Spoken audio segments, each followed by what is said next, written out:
sometimes people get a little big-headed in the theater, okay? We have egos that sometimes get beyond us. So if you started out, when I started out, you didn't have an ego.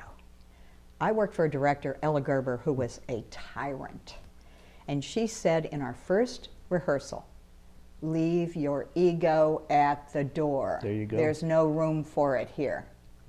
So here's a story about ego. I was working with Arthur Sercombe in a little play called Golden Fleecing.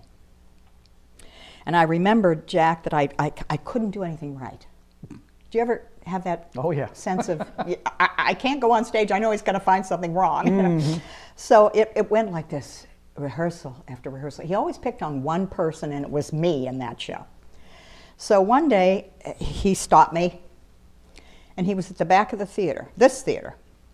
He came bounding down the stairs up to the front of the set and said, you know, somebody told me you were a good actress, but you have flat feet. Now, this is in front of the entire cast. Well, you know, that just sort of crumbles you when, you know. And I probably did have flat feet. I mean, he knew what he was talking about. So anyway, I was so upset, Jack. I was just, I couldn't go on. I ran into the dressing room, and I closed the door, and I locked it. And people were like beside themselves. They didn't know what the hell. I was hyperventilating. I was so upset. There was a doctor in the show, Dr. Robert Tornello, who, by the way, spent many, many years here and was president of the Playhouse. Well, he rapped on the door, and he put a paper bag over my head, because when you have, when you're hyperventilating, the carbon dioxide or something has to settle or something before you stop. He puts the paper bag over my head, and I'm standing there breathing, and he said, breathe, breathe. That's an example of my early days at the Playhouse with a director who was a tyrant. But I learned a lot, Jack. I was so lucky to work with these people. They taught me so much. I was so fortunate. I don't care what they said to me or what they did. I walked away with a better knowledge of what I was supposed to do on stage. And another story about the Golden Fleecing, which is the same thing. You know, Paul Kemple, who was a genius as far as that was concerned, came in 1965, and he built the set for the Golden Fleecing.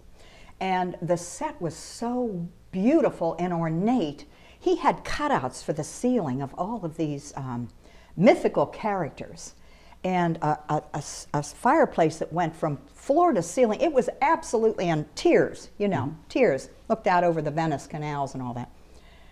That set was so beautiful, it got its own review. They invited the audience back, because the audience just, they gasped when they saw it, when the curtain went up. It was so extraordinary. They invited the audience back every night to view the set, walk around, take a look at it.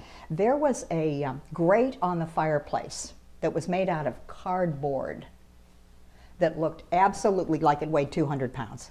I mean, he was such a genius. He was. Not only on set building, but costuming. I mean, he was so wonderful. Oh yeah, Paul was great. And it was really a sad day when we lost Paul. Oh, it was. It really was. That set was beautiful.